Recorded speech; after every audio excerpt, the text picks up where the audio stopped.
Once upon a midnight dreary, while I pondered, weak and weary, over many a quaint and curious volume of forgotten lore, while I nodded, nearly napping, suddenly there came a tapping, as if someone gently rapping at my chamber door.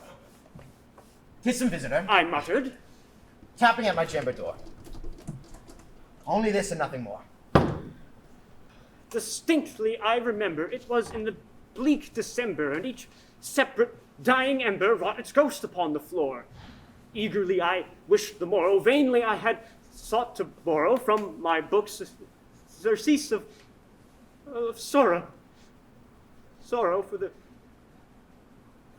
lost Lenore, for the rare and the radiant maiden whom the angels named Lenore, nameless here forevermore.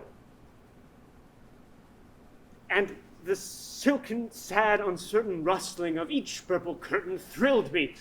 It filled me with fantastic terrors never felt before. So now, to still the beating of my heart, I stood repeating, "'Tis some visitor, entreating entrance at my chamber door. Some late visitor, entreating entrance at my chamber door." Presently my soul grew stronger, hesitating then no longer. "Sir," said I, "or madam, truly a forgiveness I implore.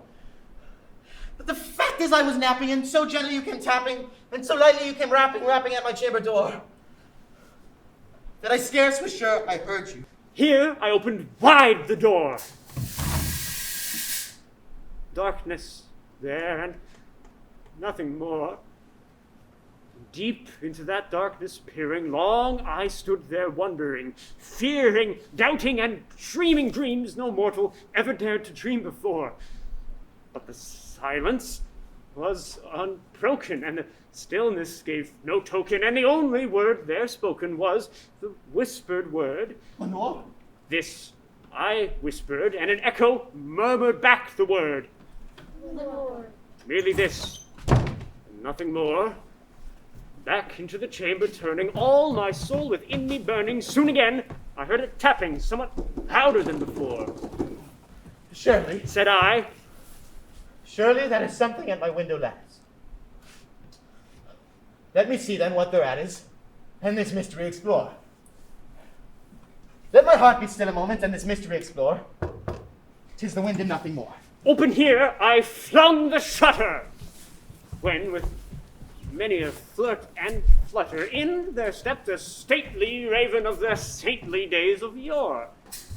Not the least obstinance made he, not a minute stopped or stayed he, but with mien of lord or lady perched above my chamber door, perched upon a bust of Pallas just above my chamber door, perched and sat, and nothing more. Then this ebony bird, beguiling my sad fancy by the grave and stern decorum of the countenance it wore. "Though thy crest be shorn and shaven, thou," I said, "art sure no craven, ghastly, grim, and ancient raven, wandering from the nightly shore. Tell me what thy lordly name is, on the night's Plutonian shore." Quoth the raven, "Nevermore." Much I marveled this ungainly fowl to hear discourse so plainly, though its answer little meaning, little relevancy it bore. For we cannot help agreeing that no living human being ever yet was blessed with seeing bird above his chamber door, bird or beast upon the sculptured bust above his chamber door with such a name as Nevermore. But the raven, sitting lonely on the placid bust, spoke only that one word, as if his soul in that one word he did outpour. Nothing farther than he uttered, not a feather than he fluttered, till I, scarcely more than muttered, "Other friends have flown before. On the morrow, he will leave me, as my hopes have flown before." Then the bird said, "Nevermore." Startled by the stillness broken, by a reply so aptly spoken, "Doubtless," said I, "what it mutters is its only stock in store, got from some unhappy master whom unmerciful disaster followed fast and followed faster, till his songs one burden bore. Till the dirges of his hope that melancholy burden bore, of never, nevermore."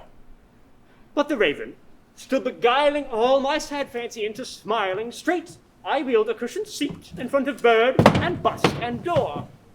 And then, upon the velvet sinking, I betook myself to linking fancy unto fancy, thinking what this ominous bird of yore, what this grim, ungainly, ghastly, gaunt, and ominous bird of yore meant in croaking, nevermore.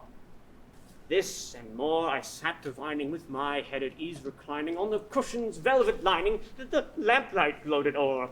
But whose velvet lining the lamplight gloated o'er, she shall press. Nevermore. But then methought the air grew denser, perfumed from an unseen censer, swung by seraphim whose footfalls tinkled on the tufted floor.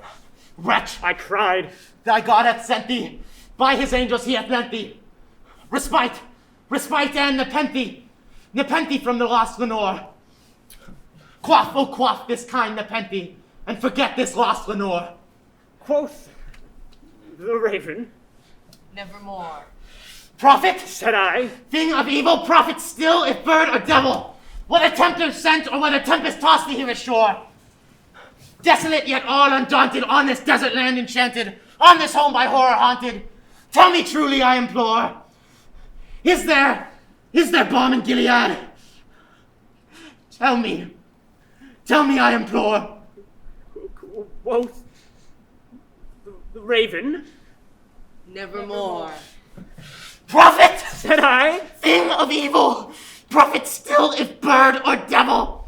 By the God that bends above us, by the heavens we adore, tell this soul with sorrow laden, if within the distant Aiden he shall clasp a sainted maiden, whom the angels name Lenore.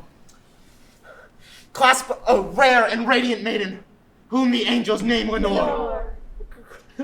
quoth the raven, Nevermore. Be that word a sign of parting, I brother. shrieked up, starting, Get thee back into the tempest, and the night Plutonian shore. Leave no black plume as a token of that lie thy soul had spoken. Leave my loneliness unbroken, quit the bust above my door. Take thy beat from out my heart, and take your form from off my door. quoth raven, Nevermore. and the raven, never flitting, still is sitting on the alabaster palace just above my chamber door, and his eyes have all the seeming of a demon's that is dreaming, and the lamplight o'er him streaming throws his shadow on the floor, and my soul from out that shadow that lies floating on the floor shall be lifted nevermore.